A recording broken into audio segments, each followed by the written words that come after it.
Alright, so yesterday I covered Animar, Soul of Elements. Considered if he's obsolescence proof, if he's inherently, as a creature, as a legend, as a commander, not going to get power crept out of relevance in the near future. And the conclusion I came to with Animar is no, he's not, because he's got blue, green, red, and that gives him ramp, counters, and burn in broad strokes. And the deck is 56 creatures. So if any one creature doesn't work, or if there's a creature that I need to put in because the situation, the way people are playing, has changed. Let's say my group does more artifact bullshit. I need more artifact destruction. Well, I just slot in more creatures that deal with artifacts. And it's really easy. So, because he is so modular, it is so easy to slot cards in and out of him as the game state changes, as the metagame evolves. I don't think he'll ever become obsolete. That, and of course, he's got protection from black and white. Now, Aurelia here. So, Aurelia is my Burrows deck. Obviously, red and white. So, she's 2 double red, double white for a 3/4 flying, vigilant, hasty angel. Whenever she attacks for the first time each turn, untap all creatures, whether or not they attacked. You just untap all creatures you control. So if I tapped a Krinko to create goblins, and he is not actually engaged in the attack, I still untap him, and I can make more goblins. So you can pull shit like that. And after this phase, after you untap everybody, there is an additional combat phase. So she gives you 2 combat phases a turn. That's what I like about her. That's why I want to play her. Plus, I want to play with some cool red-white cards. Now, something I don't know how many of you lads have picked up on, but how's the light going to go? Do I need to put... Let me put another light on. Alright, so I got more light on. That should do the trick. Anyway, like I was saying, my decks, everybody who's been with me for a while, you know that I like to run goofy cards sometimes. Still effective, still fitting the theme or helping move the deck forward somehow, but not the most efficient. For example, Talus Researcher in Animar, a good example of that. So with Aurelia, the main idea of her is create an army and get double attacks and win that way, kill people, extra combat phases, extra triggers, extra shit, extra smash.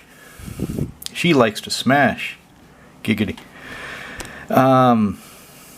Fuck it, let's just get to the set review. So for Aurelia, for her lands, you saw in Animar had the Odyssey lands. Do I have the fucking planes? I've got the Bitek lands from Lorwyn for her. Doesn't quite... I probably should have chosen Ravnica to be more in theme with her, but I just love looking at these. I like Larry McDougall's art. So those are the basics. Right, so she's got 4 rocks for ramp and color fixing, mainly for color fixing, and I'll explain that as we go on. She's got a few swords. For example, Sword of Fire and Ice. And to explain that, so she's not a Voltron commander. I don't have an overwhelming amount of equipment and auras to slap onto her and get 2 triggers from her attacking. I tried to go more wide-ranging. So Sword of Fire and Ice. 3 to cast, 2 to equip. Equip creature gets protection from blue and red, +2/+2. And whenever it hits one of your opponents, you get to draw a card and shock something. Settle the wreckage. Well, I'm planning to attack. I'm planning to get some combat phases in and beat the shit out of people. And sometimes they're planning to do that to me. And I don't want them doing that to me. So I want their creatures to go away. Just go away. Leave it alone. Fuck off. Go get some land. Pick up your shit. So I've got Settle the Wreckage. 2 double white. Instantly exile all attacking creatures motherfucker controls. Target motherfucker controls. So I didn't fully realize this targets the player. Not that it really matters.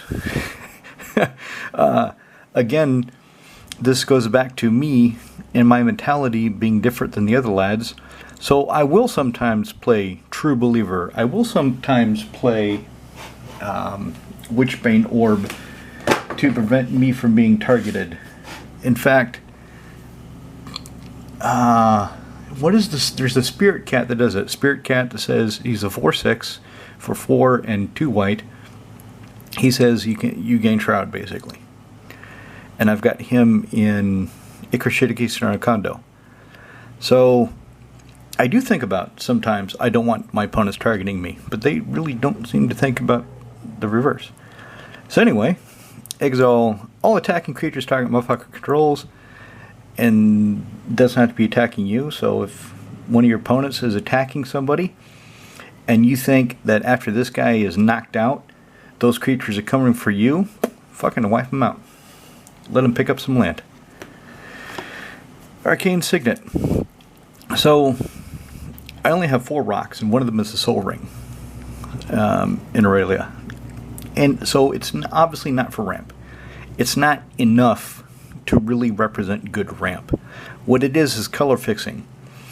Especially Aurelia. She double red, double white. I have to have 4 specific color mana in order to cast her. And I've got a lot of other creatures like that. So the rocks, I don't have any rocks that produce colorless other than Soul Ring. So they're there for the color fixing. There's been numerous times I've had Arcane Signet or Boros Signet, Talisman of Hierarchy, something. Is it Hierarchy for red-white? I forget, but I'll see it when I get to it. Fuck it, who cares? So I've had Aurelia out, and I've got 3 planes, a land that produces colorless, and I don't have all the red. Typically, I don't have all the red. Unless I've got a rock. So that gives me the red. Aurelia, the Law Above. So that's the old version. This is the new version of Aurelia. The Law Above goes from 6 mana to 5. And from 4 colored pips to 2. And for that, she gets more powerful. She's still flying, vigilance, and haste. Whenever you attack with 3 or more creatures, you draw a card.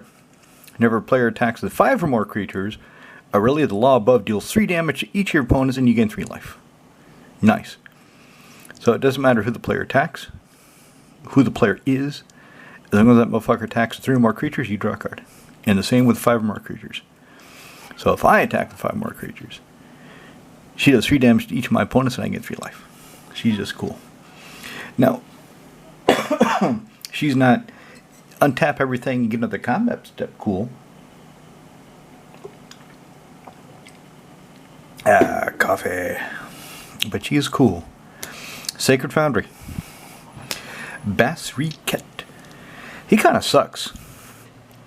I mean, he's not expensive. Even the full art, he's not expensive. He's not a highly desirable planeswalker.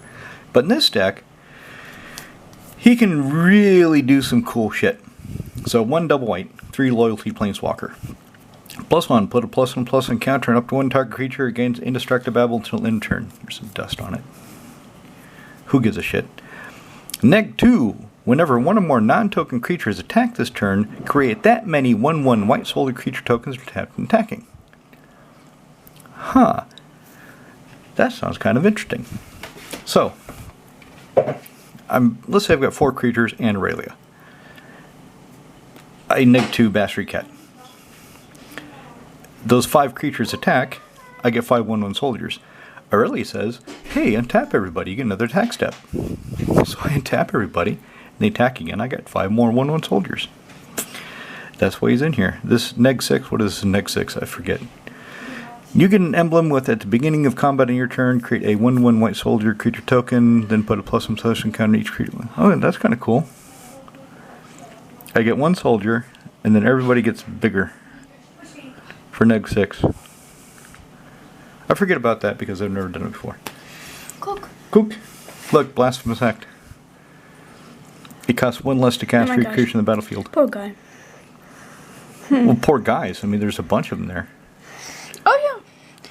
Did that one kill that one, or the other way around? Everybody died at the same time. What? A demon farted. I bet it was me. It did. It was a blasphemous act. It was a demon fart. Maybe it was you. I didn't eat that many beans. Okay. And who's that? But if he's dead, then why isn't he dead? They're both dead. From the demon fart. There was a He's gas not attack. dead. Yeah, he is. He collapsed. That's how he collapsed. He's dead. Okay. He's deader than Disco. Poor him. Yeah, well, Bye-bye. that's what he gets for sniffing demon farts. So, yeah, this is the board wipe.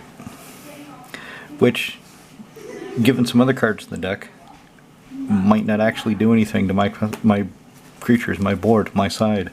My motherfuckers. As Tamusco would say, my dickheads.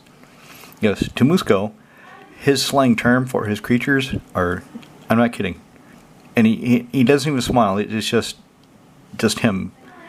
He attacks the dickheads, he tries to exile all creatures, he just refers to them as dickheads, no matter what it is. It's hilarious. And he does it with no irony, no humor, it's just the way it is with him. Last ditch effort. Oh, so I don't have my shield up, and you're going to try to settle my wreckage. I'm going to settle your nuts. 1 red, sacrifice X creatures. Last ditch effort deals X damage to target creature or player. Instant speed! Krenko, 10 Street Kingpin. 2 in red for a 1/2 legendary goblin.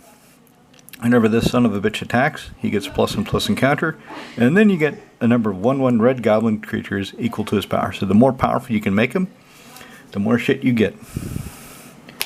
Sunbait Canyon. Yep, you can sack it and draw a card. Soul Snare. So this is why Aurelia has Hull of Helios Generosity. There's some. She's got a lot of enchantments. I need to look and see exactly how many she had. Let me look that up right now. Because I sold my other copy of Sarah's Sanctum because I didn't have a deck with enough. She's only got 7. She's got 7 enchantments, but 2 of them, Soul Snare and Aura of Silence, I can sacrifice. So I want them back somehow, other than just relying on Sun Titan. And then the other enchantments, if they get destroyed, I want a way to get them back. So I give her Hall of Helios Generosity. So, okay. So she does not have the critical number of enchantments that would really allow me to justify a Sarah Sanctum in her. Okay, Soul Snare. 1 white, enchantment. Spend 1 white, sack it. Exile target creature attacking you or planeswalker you control. Knight, Captain of Eels. 4 and white for a 2/2 human knight. That's really shitty stats for 5 mana when you think about it. He gets 2 1/1 white soldier attendants. He gets 2 little buddies. But still, that's not much. But you can sacrifice a creature and prevent all combat damage this turn. So white, sack a soldier, fog. That's why he's here. That and he does create tokens. I mean, it's not the most efficient, but it's not that bad. Reconnaissance. 1 white. Enchantment. Remove target attack creature you control from combat and untap it. So with the Reconnaissance out, combat gets a lot more, how should I put it, energetic for me. Because I can just attack with Abandon. I can just fucking attack, and if I don't like what's going to happen, I don't like the blocks, get that dust out of there, then I can just pull it out of combat. I mean, that's pretty cool. The timing is interesting because it doesn't really specify when you stop. So I could, let's say, attack 5 creatures, and my opponent does something to one of them. Says, you know, cast a spell, target attacking creature, some bullshit happens that you don't really like. Okay, so I untap that creature and remove it from combat. Therefore, if that spell only dealt whatever bullshit to an attacking creature, well, it's no longer attacking. so that's off the menu. And then, let's say he's going to block one of my creatures with something and make that creature big, make it so it would kill my creature and I don't want it to die. Okay, I'll remove him from combat too. And then, let's say my creatures are getting through and he plays a spell that says whenever a creature deals damage to you, and I'm not sure if there's anything like this, I'm just coming off the top of my head. Whenever a creature does damage to you, destroy it. You know, basically like flashing into play a... what the fuck is it called?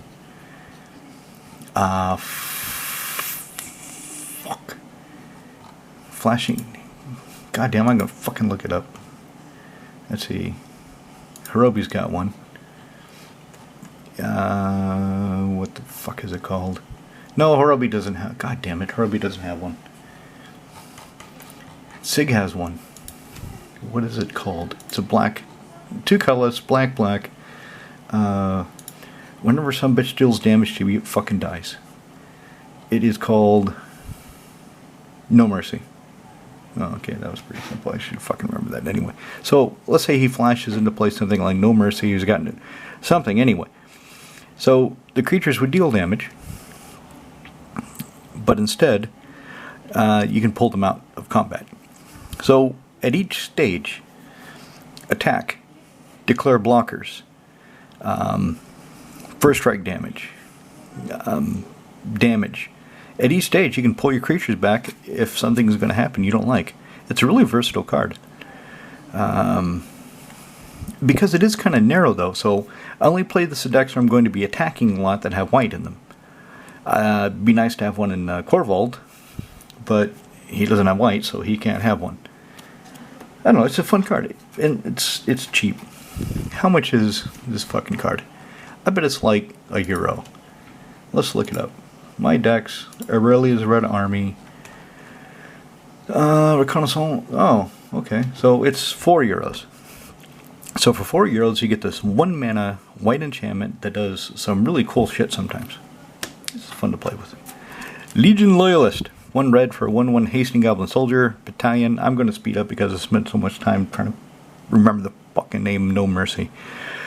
Whenever this son of a bitch and at least 2 other creatures attack, creatures you control gain first strike and trample until in turn, and can't be blocked by little creature tokens this turn.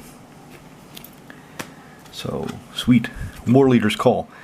I decided to put in a couple of...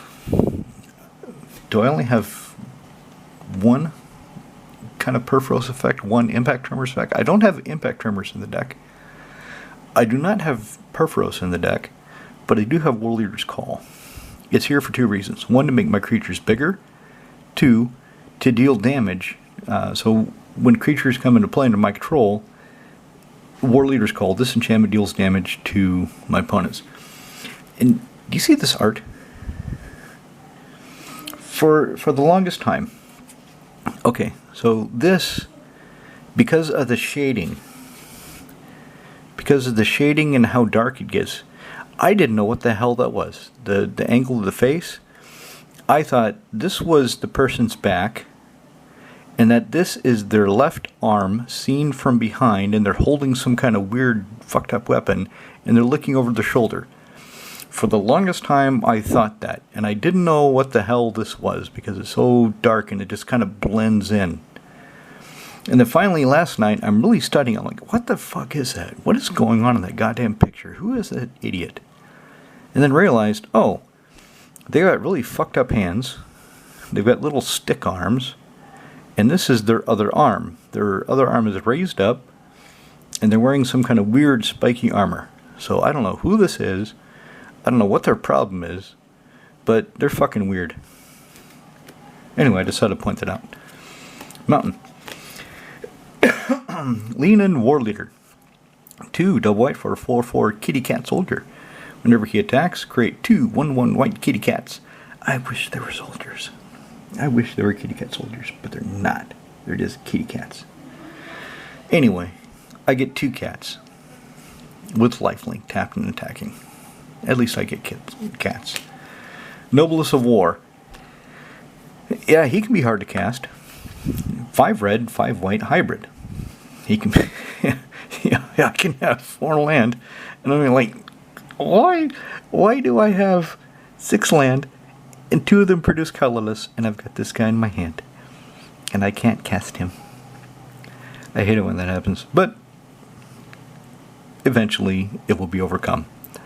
Or I'll win the game or lose the game, and it won't matter anymore. Anyway, so he's a 3/4 spirit avatar. He flies. Attacking creatures you control get +2/+0. So when he attacks, he's a 5/4 flying.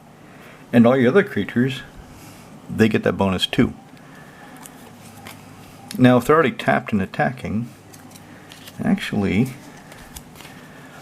okay, Lean and War Leader. When these creatures come into play, tapped and attacking, they do not trigger attack triggers. Do you know what I mean? So, if I have a creature, so he has an attack, whenever he attacks, I get these, and they're tapped and attacking. So, they do not, and this is going to sound really strange, they do not attack, they are already attacking. But the way this guy is phrased, a lot of these kind of effects, attack bonuses, happen when a creature attacks. And these do not attack, they are attacking. It's finite little fine differences. But this guy, because he says attacking creatures you control get the bonus, he would make them 3/1 life-linking kitty cats. That's cool. Rugged Prairie. Eros, God of Victory. 2 red-white for 7/4 indestructible god. But I need devotion equal to 7. And what do I get? Creatures control can't be blocked except by my creatures get menace. And prevent all combat damage we dealt to attacking creatures I control. So again, attacking. So all my creatures that are attacking, they will take no damage. Any damage. None of it. Gisela, Blade of Gold Knight. 4 red, double white, 5/5 flying first strike. So the damage that we be dealt to me and my stuff is cut in half. The damage that we dealt to anything I don't control is doubled. And it doesn't matter who is dealing that damage or what is it's being dealt to, as long as I am not the one taking the damage or my stuff. If a sorcerer deals damage to an opponent or a permanent they control, that source deals double that damage to that motherfucker instead. So makes my opponents, should encourage them to attack each other more. But usually when you play Gisela, people start attacking you for some reason. I don't know why. They're just funny. Urbrask the Hidden. Special Multiverse of Legend Edition. 3 double red, 4/4. Your motherfuckers have haste. Motherfuckers your opponents control into battlefield tapped. Land. Battlefield Forge. Land. Hull of Heliod's Generosity. Tap. Add 1 white, 1 colorless. 1 colorless, 1 white tap. Put an enchantment card from graveyard on top of your library. So yeah, this doesn't hit that many enchantments, but I consider it still worthwhile because I do have 2 enchantments that I can sacrifice for an effect, and people will want to destroy the other ones, especially War Leader's Call. Ogre Battle Driver! 2 double red. Whenever another creature enters battlefield under control, it gets +2/+0 and haste until end of turn. So this is a way, dust in there. This is a way of when I make tokens, when I make little 1/1 creatures, give them a little more oomph, a little more push. Get in there and get busy. Mountain. Okay, what have we got here? Oh, I've got Krinko. So Krinko Pink. Krinko is a bastard. Cube has for his 1 rare deck, he built, let me get a sip of coffee.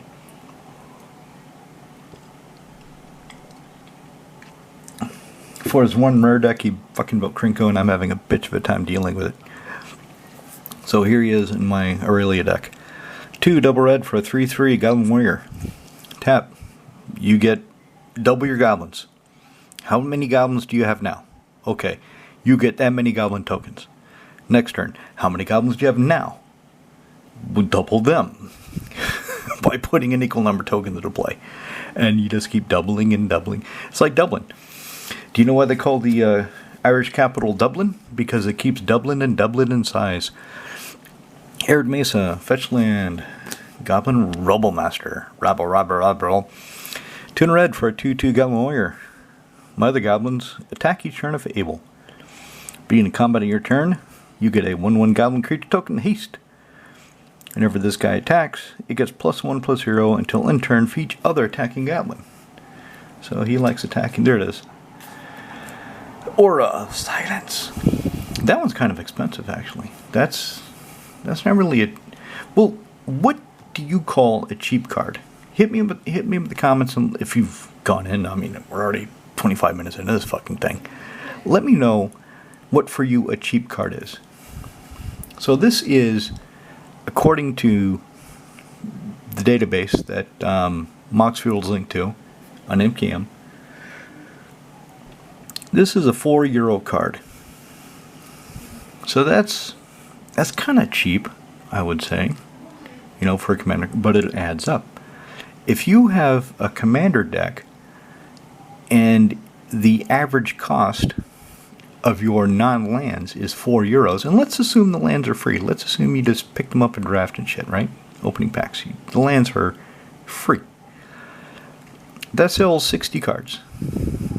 And if they're €4 each, that's €240. That's not really that cheap. And €4 is being generous. Because typically you're going to have a couple cards that are a little bit more than €4. We know how it works. 1 double white. Enchantment. Artifacts and enchantment spells. Now, this has been errated. And if you get the new version, if you get one of the reprinted versions, they say all your opponents. So artifact enchantment spells, all your opponents play, cost an additional 2 mana. It really fucks with them. If you get it early in the game, when everybody's making rocks and shit, yeah, it slows them down. And then you can sacrifice it and naturalize. So it's a wonderful card. I really like it. Plains. Oh look, it's a Soul Ring. Imagine that. Intimidation Bolt! 1 red, 1 white. Intimidation Bolt deals 3 damage target creature. Other creatures can't attack this turn. So, for hours afterward, all they could see was the grisly silhouette of their master, screaming. So this is used to assert dominance. What's really cool is you can use it strategically, or you can use it tactically. Strategically, let's say you've got an opponent who's got a big army, and no matter where he sends it, it's going to cause a lot of damage and create problems for you. So you bolt one of his creatures, and it doesn't matter if the creature dies or not. It doesn't matter. You can bolt his biggest creature just to do it, and nobody else can attack this turn. Or, if you think you're going to be attacked, same thing. You bolt that creature. And somebody, you can also do it, somebody says, okay, move into combat. All right, fuck that guy. You ain't attacking me with shit. You're attacking anybody with shit. Beacon of Destruction. Something I realized about Aurelia is that she has a red. And red does direct damage. And sometimes that is real fucking useful. Sometimes somebody has a commander that you just really, or utility creature, you just need to kill it. You just need to. So Beacon of Destruction does that. 3 double red. Instantly deal 5 damage target creature or player, and then if it resolves, you shove it back in your library so you can draw it and do it again. Remember one game with Cube, I cast Beacon of Destruction, killed his commander, shuffled back in, did a land tax trigger, so I shuffled my deck again, and this is the next card I drew. It's like, you gotta be fucking kidding me.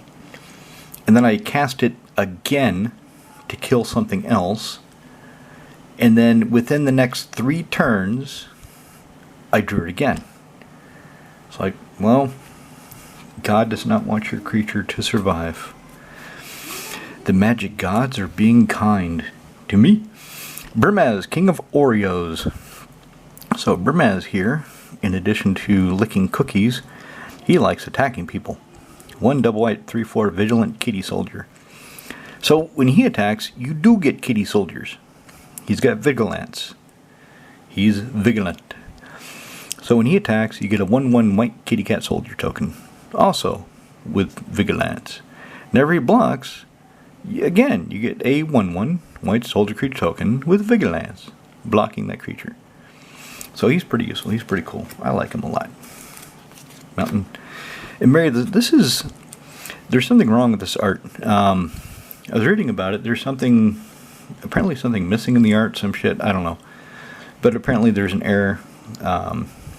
If I arsed about it, I can look up the article and read it again.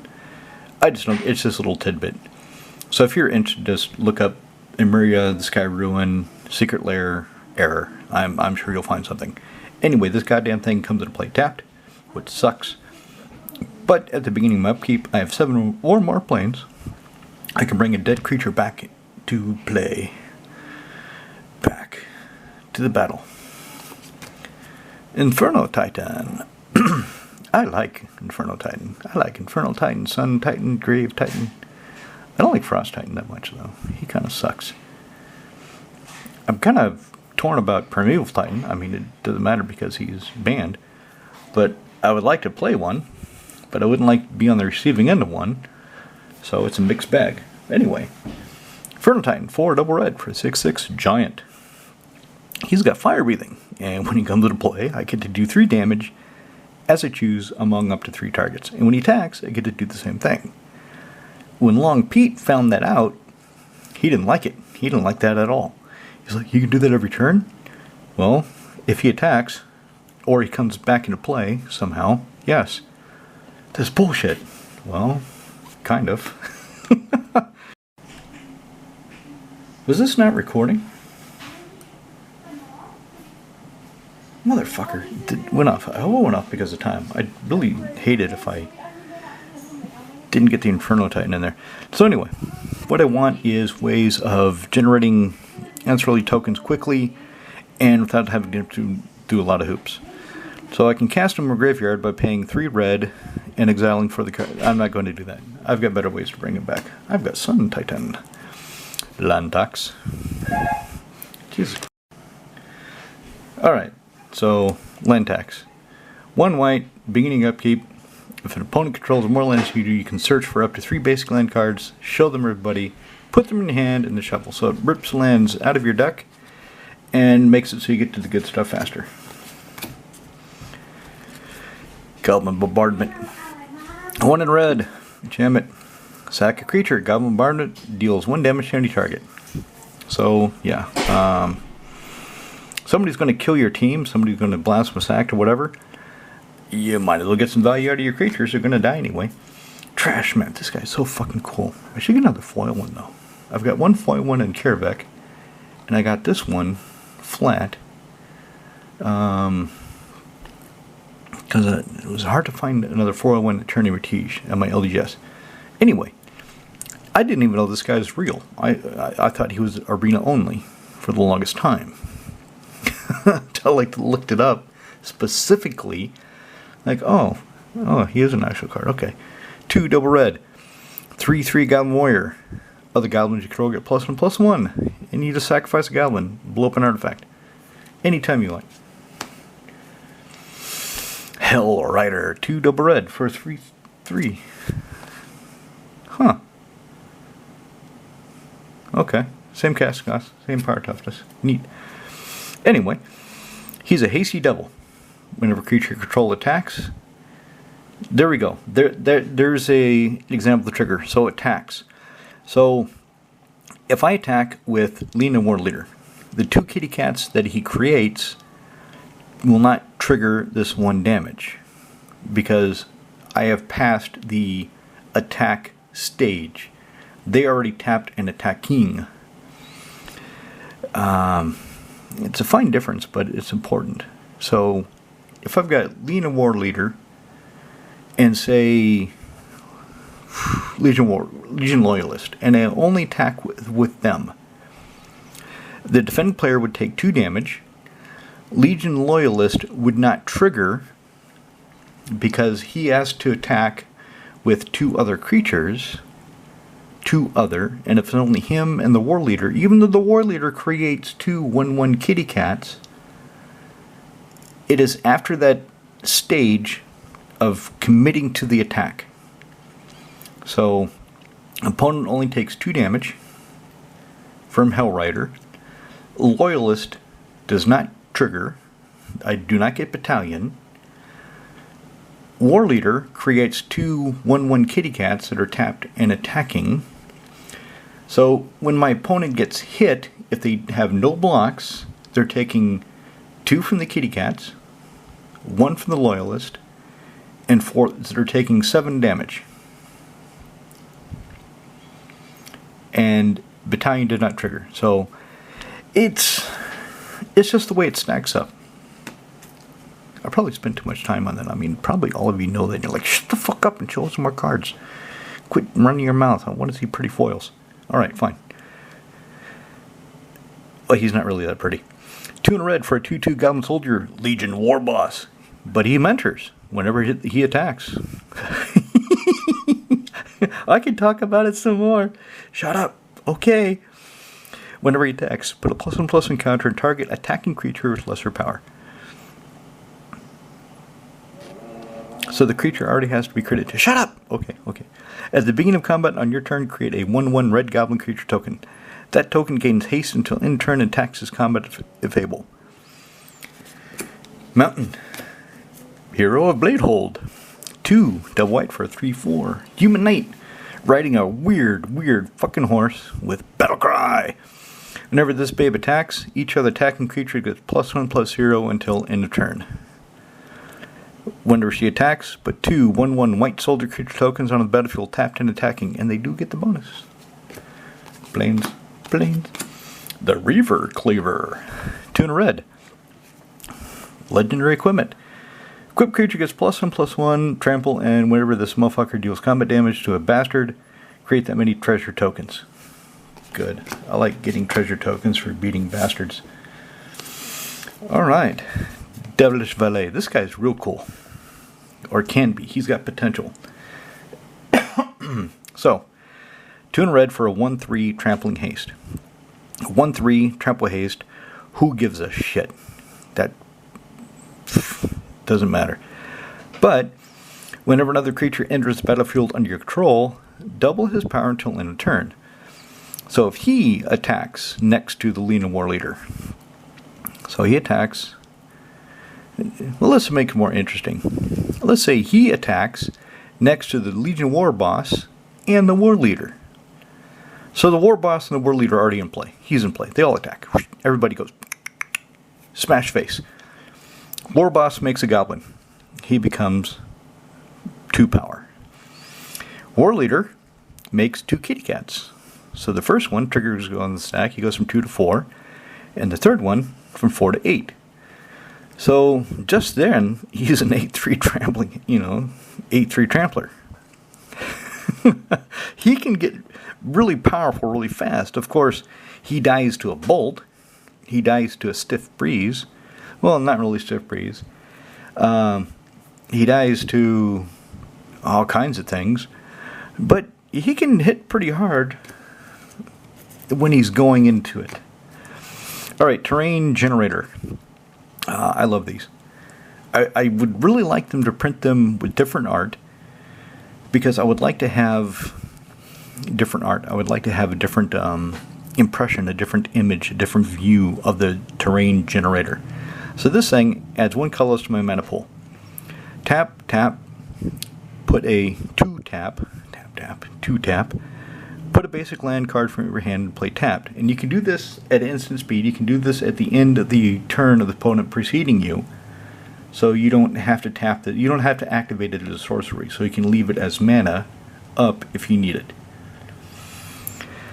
And this is really good if you have ways of drawing additional cards, because some of them will be land. or if you have land tax, because you're going to be pulling lands out as long as somebody has more lands than you. And speaking of that, I had a version of this deck. I tried Goblin Trenches, and I can't remember the name of it, but it costs 1 and a white, and everybody puts all land from their graveyards into play tapped. I forget, it's a white card. Anyway, I had Goblin Trenches in here. You sacrifice lands and you create 2 1/1 red and white goblins for each land you sacrifice. So the plan was that would go great with the land tax, because I could always stay one behind whoever has the next most land. I could build my army and I could keep taxing. But that didn't make the cut for this build, but I still have it. I still have the trenches. So in the future, I might change it. I might put it back. I might just force it in to see if it works at all. See how I like it. Let's keep going. 4 double white for Elspeth's Son's Champion. She's a 4 loyalty planeswalker. +1. You get 3 1/1 white soldiers. -3. You kill everything with power 4 or greater. Dead. -7, which I've never done. It's a common theme with my planeswalkers. Usually you get to the third ability, and I've never triggered it, because that's not why they're in there. You get an emblem with creatures, control +2/+2 and have flying, which of course makes the -3 more likely to kill your dudes. So anyway, she's here mainly to make the tokens. Get to Slinger. Yeah, like I was saying about red and direct damage. So 2 and a red, he's a 2/2 with Echo. When he comes to play, deals 2 damage to target creature or player. That's not a lot. It's not. He comes to play, he shocks something, and then he still has fucking Echo, right? That's pretty shitty, especially by today's standards. But there have been times when my opponents have had a 2 or 1 toughness commander or utility creature, and I get him just in time to kill it before they can make it bigger, or screw with everybody more for having it in play. So even though he only does 2 damage, he is quite versatile. He is quite useful.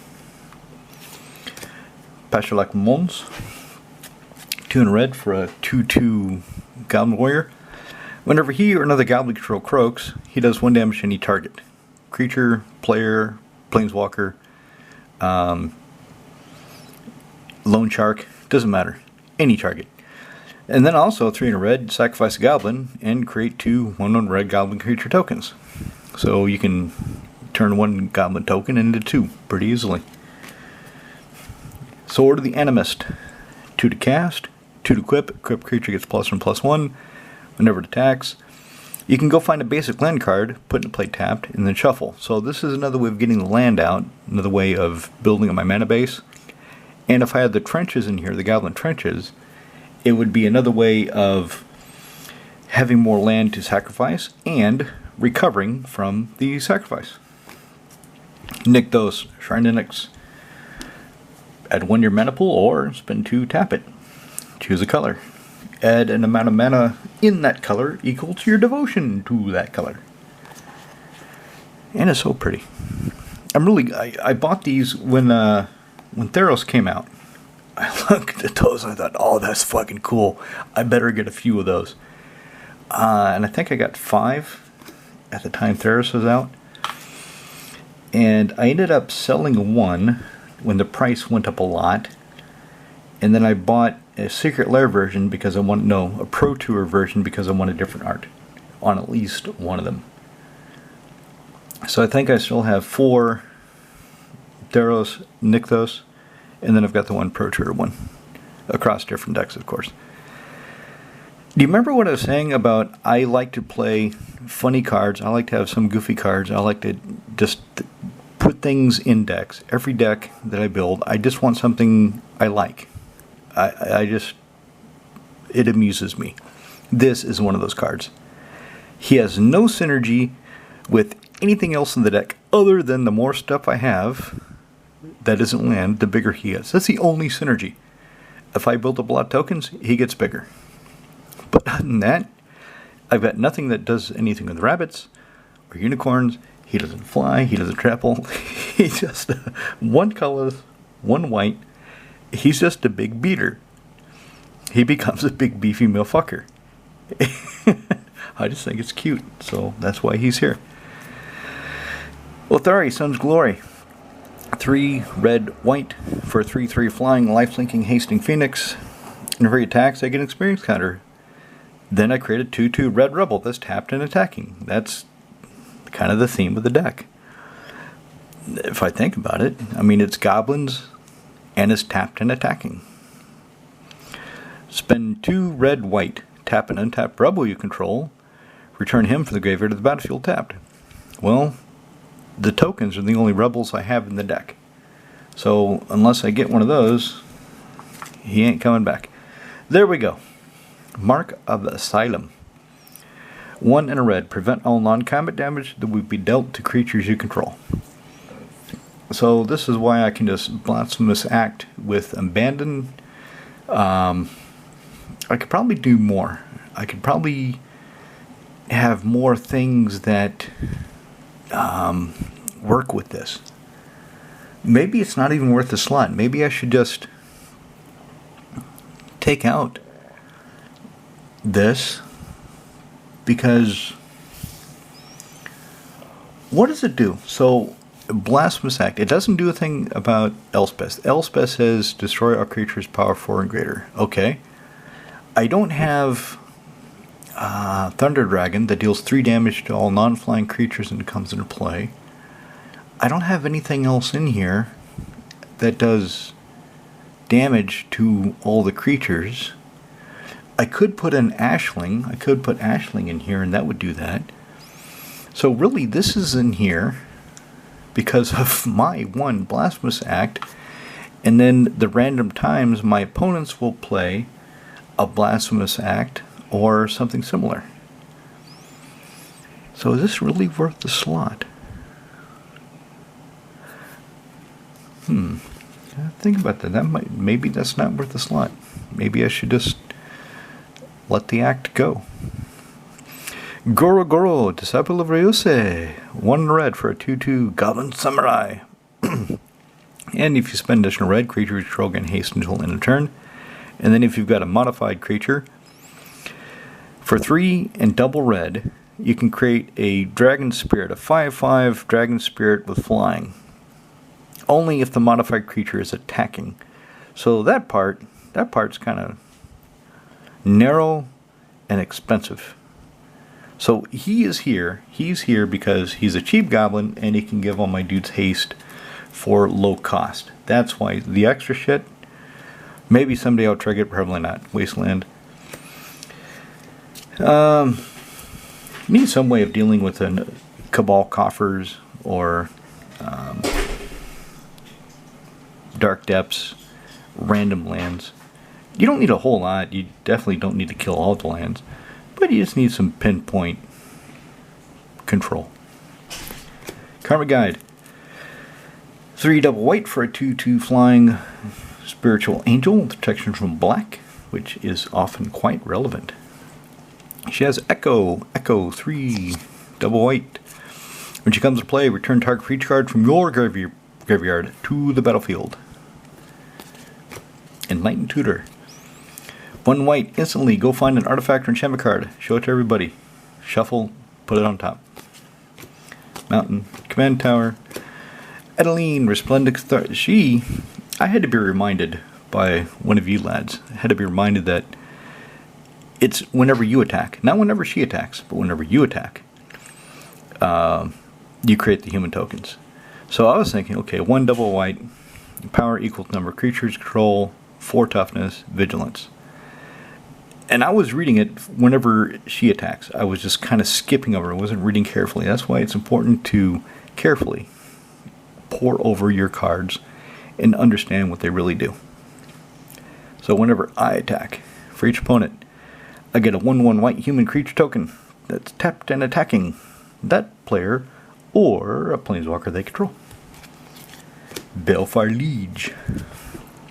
2 triple red, triple white hybrid for 2/4 spiritual horror, or a horrific spirit, however you want to call it. Other red dude you control get +1/+1. Other white dude you control get +1/+1. Whenever you play a red spell, you get to lava spike somebody. Whenever you play a white spell, you get to healing salve yourself. There's probably a white spell that gives you 3 life and doesn't have the option of preventing damage, but I can't think of what it is. Planes. There he is. Sun Titan. 4 double white for 6/6 Vigilant Giant. Whenever he comes into player attacks, you may return a permanent with CMC 3 or less from your graveyard to the battlefield.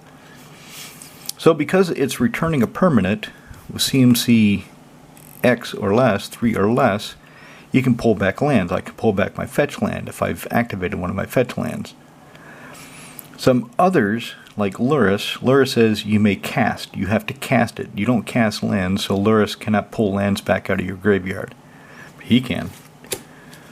Clifftop Retreat, that cool looking Exelon version. Oh, it's gorgeous. I just really love that art. There's a certain majesty to it. Aurelia's Fury. Red, white, X. Deals X damage divided however you feel like among any number of target creatures and or players. Tap each player dealt damage this way. Creatures dealt damage this way cannot cast non-player spells this turn. Eat that, bitch. 2 red, white for a Fire Main event. Somebody said wait, did they say she's bad or the Fire Main Commando? Somebody said one of my Fire Main babes is bad. I mean, she looks pretty hot. Giggity. She, fire and shit. Anyway, this deck, she's pretty good. I think. I like playing with her. Wouldn't you like to play with her? Yeah, I bet you would, you dirty bastard. 2 red, white for a 3/3 Flying Angel. Whenever she and at least 2 other creatures attack, you get to Lightning Helix something. So, free Lightning Helix? Yeah, let's go. Skull Clamp. This is expensive. This is not cheap. But I really wanted it. Oh shit, the price went down. The price went down like half from when I bought it. What the fuck happened? That can't be right. Well, it can be. Anyway. 1 to cast it, 1 to equip it. Equip creature gets +1, -1, and whenever it croaks, you draw 2 cards. So you can just go through your little 1/1 goblins and pop their brains for cards. Fucking goblins. Burrow Signet. 2 to cast, 1 to use. Sword of Light and Shadow. Do I have a Judge Foil Sword of Fire and Ice that I'm not playing? If I do, maybe I should replace it. So they match, so they have the balance. 3 to cast, 2 to equip. Equip creature gets protection from black and white, +2/+2. Whenever it deals combat damage to a player, you gain 3 life, and you can raise dead. So that's here mainly for the raised dead. Talisman of Conviction. What did I say before? Hierarchy? So hierarchy is black-white. So Conviction, that's red white. So another mana rock. Mainly here for the mana fixing. Like I said, with only 3 rocks and the Soul Ring, Arcane Signet, Talisman of Conviction, Boros Signet, Soul Ring, it's not really that much ramp. It's not going to be reliable as far as speeding up my mana production. What it is going to do is give me access to one of my colors if I need it, and my lands are not cooperating, which can happen. Mountain. Fate Forgotten. 2 to white, instantly exile target artifact or enchantment. So this is here mainly for those corner cases where your opponents have an opposing god or something that they're going to shove up in you sideways after dipping it in lava, and you really won't want that thing shoved in you sideways after being dipped in lava. So you can instantly exile it and get it out of the way. Mountain Goblin Surprise. There's another. So 1 double red. Create 3 1/1 goblins. I think I've got it down here considering. Let me see if I can remember what the hell it was called. Hordling Outburst. So Hordling Outburst is 1 double red. It's a sorcery that creates 3 1/1 goblin creature tokens. The reason I'm going with this is it doesn't have that double red mana requirement. It's still the same CMC. It produces 1 less, but it gives me the versatility of I can do it at instant speed if I need immediate blockers, or if I need to leave mana up, I can do it at the end of my opponent. The opponent that precedes me, I can do it at the end of their turn, so I need to have my mana tapped. Or if I need that +2/+0 to get more damage through. So I could have both. I could, but the way the deck is constructed, it's pretty tight. I think next time I play, next time we go, next time I meet the lads, I'll take Aurelia and see how she's doing these days. Sword of Feast and Famine. 3 to cast, 2 to equip. Kind of a theme. Equipped creature gets protection from black and green, +2/+2. Yeah. Whenever it smacks somebody upside the nappy little head, they throw away a card and you tap all your lands. Beautiful. Kildorn Outpost becomes a play sack. Now, this doesn't have to be an untapped lanes. There are some of these cards that say the land has to be untapped. For example, I believe from Mirage, there's one for blue. Has to be an untapped island. But that's because it produces 1 colorless and 1 blue when you tap it. Let's see if I can remember what the fuck that's called. So you know what the hell I'm talking about. Nope, I don't know what deck it's in. So I can't remember what it's called. Oh well, fuck it, let's keep going. So there's some of these that specify the land has to be untapped, but they give you 1 colorless plus that color. So it kind of replaces it. 1 and white, tap, put a soldier token to play. Treat this token as a 1/1 white creature. There's been a few times that just creating that soldier over and over again has saved my ass. Firemain Commando. 3 white for a 4/3 flying angelic soldier. Whenever you attack with 2 or more creatures, draw a card. Whenever another creature attacks with 2 or more creatures, they draw a card, and none of those creatures attack you. So you take your little motherfuckers and you go somewhere else, and you can have a card. You send any of your son of bitches my way, any of your dickheads come over here, you get shit. You get fuck all. I'll settle your wreckage. Siege Gang Commander. 3 double red for a 2/2 Goblin. He comes into play with 3 little 1/1 buddies, and then from 1 red you could throw one of his buddies, or himself. He could pick his own ass up and throw it. He's that tough. He can pick his own ass up, throw it, and shock something. General Crete, the Bolt Bringer. 2 and a red for a 2/2 Goblin Soldier. Whenever 1 or more goblins you can roll attack, create a 1/1 red goblin creature token. So again, I've got a lot of these low CMC effects that create 1 token at a time. With Saskia is my other tokens deck, but she's got a lot of effects that create them in mass. So spend X, put X tokens into play. That's what she does. Aurelia, because of the way, it could be just the way I built the deck. I probably could have had more of these effects that create a mass. I could put in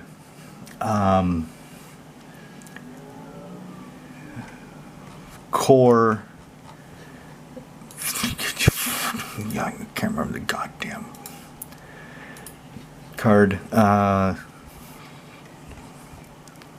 fuck is it called? God damn it. There. I could put in Conqueror's Pledge. I could put in Increasing Devotion. And that would give me more at once. But instead, I decided to go with Permanence that create an extra one here and there, usually off an attack trigger. So that's the direction I went, and it seems to be working okay. Like Assemble Legion, I could have Assemble Legion in this deck, but until I cast it, and then the next turn, it doesn't really do anything. So that's why I do not have Assembled Legion. I do have a Stoneforge Mystic, though. Beautiful full art foil. 1 and a white for a 1/2 core Artificier.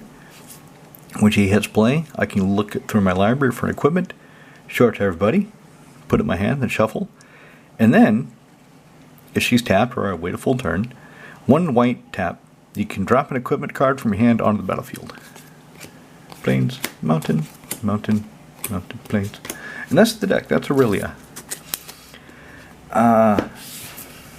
And what are the prospects of her being obsoleted? So, if they have something... So what does she do? She drops small creatures into play, low power and toughness typically, and they have to attack in order to get the triggers for the most part. So if those creatures don't have any kind of evasion or protection or extra oomph going on, unless I can build up a critical mass of them, so by numbers they're a viable threat. If it's only drips and drabs of 1, 2, or 3 creatures, bringing in a couple 1/1 piss ants, it really doesn't do anything. It's only when I start snowballing and getting more of these creatures into play and getting the double attacks from Aurelia that the deck really takes off and really does what it wants to do, which is smash face, untap, smash again. And of course, something to keep in mind is that when Aurelia deals damage to a player, well, so it's an attack trigger. So as soon as she attacks for the first time, you untap everything as soon as she attacks. And then you commit the attack, you execute it, you resolve it, and then you get a additional combat phase. And then after that additional combat phase, you get your second main phase. You do not get a main phase in between the 2 combat phases. So you cannot cast more creatures between the first and second attacks. It just doesn't work like that. And that's the deck. Let me know what you think.